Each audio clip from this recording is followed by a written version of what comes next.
Saw Erin last night, which was really cool. Nice to catch up with her before we both go on our holidays here, there and everywhere in the next couple of weeks.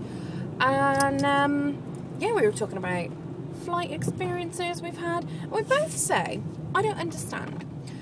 If you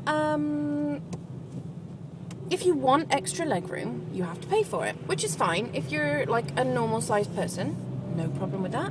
If you want it, pay for it. If you're someone who's over 6 foot, like Aaron, he's 6'5.5", for him to sit in a normal flight seat is extremely uncomfortable, especially on like long haul flights. So anything that's more than like an hour is pretty much unbearable. So he spends most of his time on the flight standing up, which is ridiculous.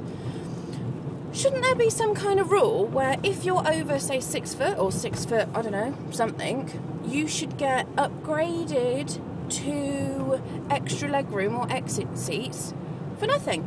Obviously, if you're travelling with someone, they have to pay. That's absolutely fine, unless they're over a certain height.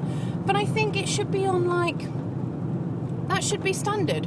Why are people being a bit sizist? And, well, maybe not sizist, because if you're a larger person and have to buy 2 or 3 seats to fit your bum on, then that's kind of your own doing.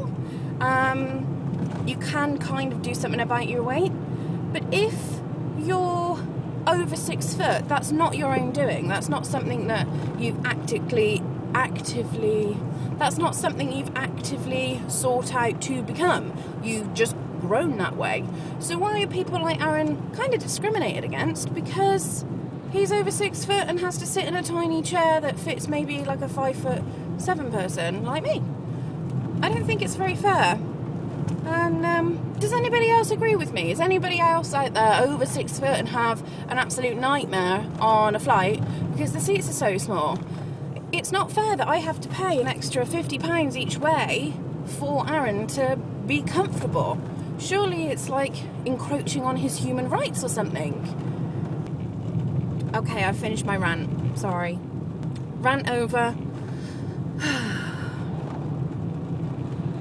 I still don't think it's fair though.